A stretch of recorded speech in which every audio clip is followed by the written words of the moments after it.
The Super Mario Bros. Movie is almost certainly the best video game adaptation ever made, at least up to this point in time. There have been a few others which were pretty alright, but which had problems that held them back from being truly amazing movies in my opinion. But somehow, despite being memed on since it was announced to be developed at Illumination, and even more so when the cast was announced, the Super Mario Bros. Movie manages to avoid nearly every pitfall that other video game adaptations often fall into. And on top of that, the movie is just a straight up good adaptation of a pre-existing work in general. But how exactly did the filmmakers achieve this? Mario is a very hard franchise to adapt to film, since it is the quintessential video game franchise and its creator, Mr. Miyamoto, pretty much only cares about the gameplay and whether it's good or not, and would rather there be no story whatsoever. This of course doesn't work for a movie, a media form in which we watch and don't control. But if Mario games don't have stories, then why are they so popular? Is the gameplay just that good? Well, yes, but that's not the only reason. One of the main reasons that Mario is such a successful franchise is partially because of its amazing style and art design. The characters and world designs of the Mario universe are not only highly memorable, but often visually spectacular. It's just the kind of visuals that would look amazing on the big screen.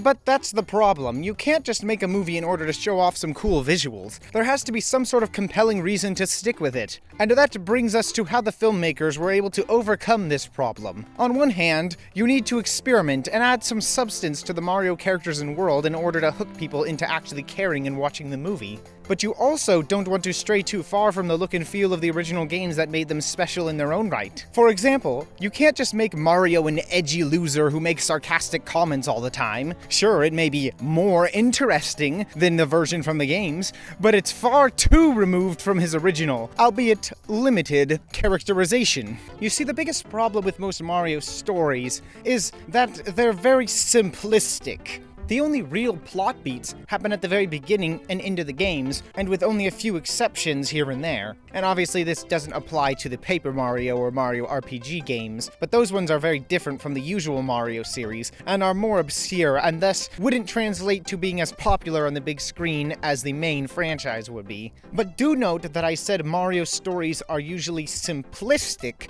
not bad. Ironically, the writers didn't actually need to change that much about the stories of the original movies to make them work. A hero going on an adventure to rescue a person close to him is already a decent starting point for a story. So instead of trying to change it and rework it into something completely different from the usual Mario games, the writers and directors decided to instead focus more on developing the simplistic story rather than replacing it with something else. This way they still stay faithful to what most Mario games are in their story and presentation, while also making it more interesting for the movie-going audience. And the exact way the creators did this was mostly by filling that empty space that most Mario games have with references throughout the entire series. And not just meaningless blink and you'll miss it references or in-your-face annoying kind of references, but references that are worked into the plot to take some of the most iconic Mario moments throughout the series and use them as plot points in a story instead of just individual moments in their original games.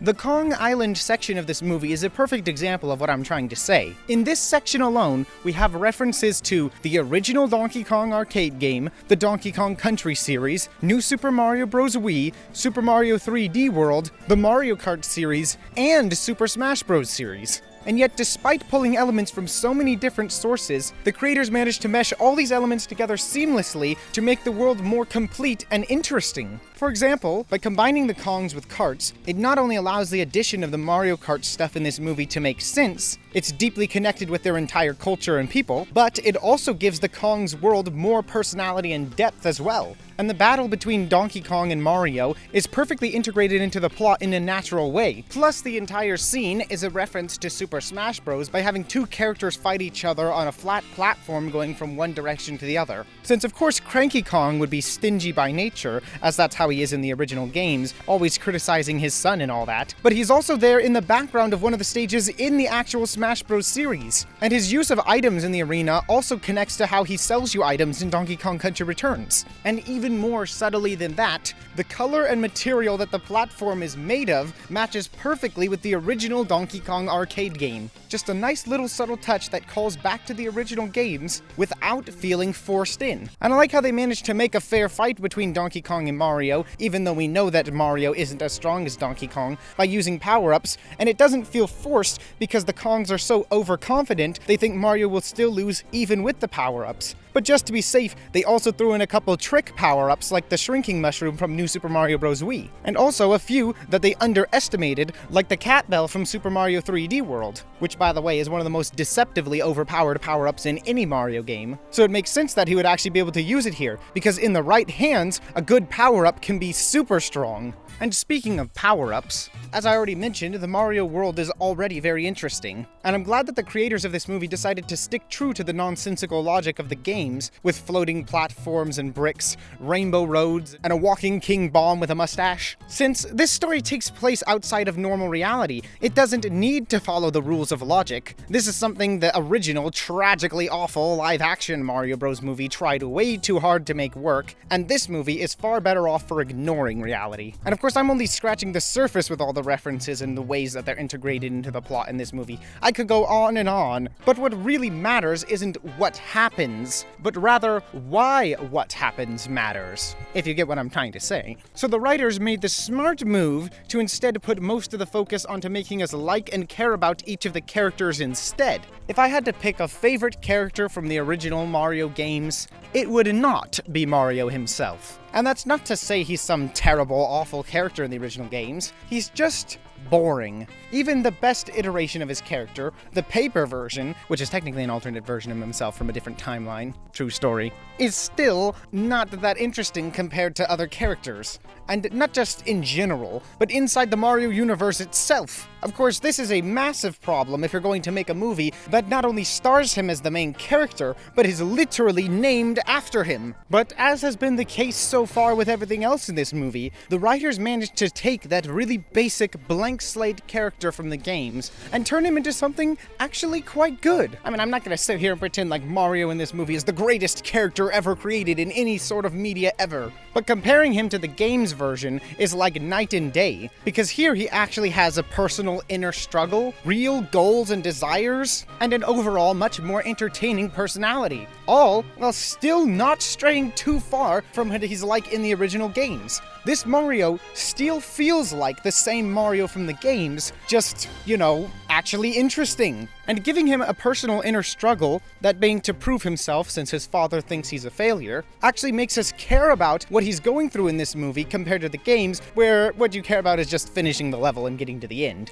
And I like that Mario isn't perfect at everything. He usually fails at least once or twice before actually succeeding. And not only does this make him more compelling by showing that he never gives up even in the hardest of circumstances, proving that he is a true hero, but it's also a subtle way to reference the idea that us, the players, will likely fail at something in a game multiple times before we actually get it right. But I think my favorite part of what they did with Mario in this movie is how they managed to connect him to Donkey Kong in a way that references the original arcade game rivalry between the two characters, since both of them have dads who think they are failures and thus want to prove themselves. But the main difference is that Mario never gives up until he wins, whereas Donkey Kong is so overconfident that he can't understand why he's seen as a failure. And so, when Mario beats him in the arena, it just makes him angry and constantly wanting to beat him throughout the rest of the movie.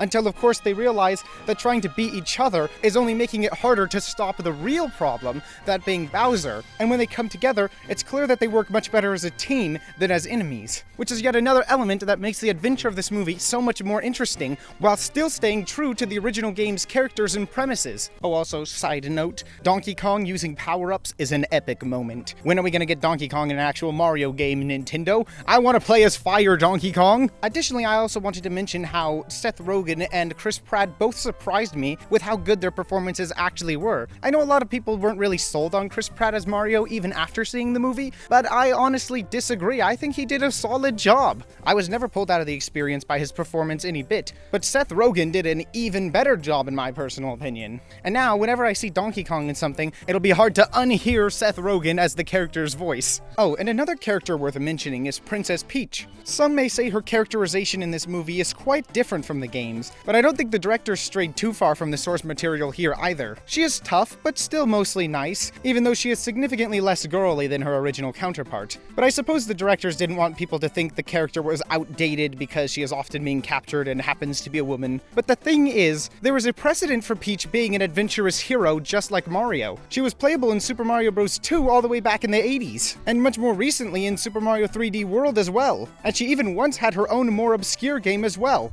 Oh, and of course we can't forget to mention the new Princess Peach game that Nintendo is working on right as I speak these very words. So I find her characterization perfectly fine and still pretty accurate to the original games, while managing to avoid the potential criticism of damsel in distressness. But if Peach isn't the one in distress, then who does Mario need to rescue? Why, Luigi, of course. And this may sound like a stupid decision at first, replacing Peach with Luigi. But once again, there is a precedent for this, as Luigi has been captured by the villains in both Super Paper Mario and Super Mario Galaxy, and possibly some others I forgot about as well. But more importantly than that, the plot works much better with Luigi as the one who needs to be saved, since we actually know who he is from the start of the movie and spend some time with him before he gets captured. So this way, we actually care about who Mario is saving. If it was Peach who was captured, we wouldn't care because we haven't gotten to know her yet. Or the movie would have to go out of its way to drag out the time before her capture so that we get to know her first. But even in that scenario, it would be harder to make Mario care still, since he has known Luigi all his life, but just met Peach. So in my opinion, swapping their positions is actually a secretly genius move, even if it did mean we got a lot less screen time for Luigi,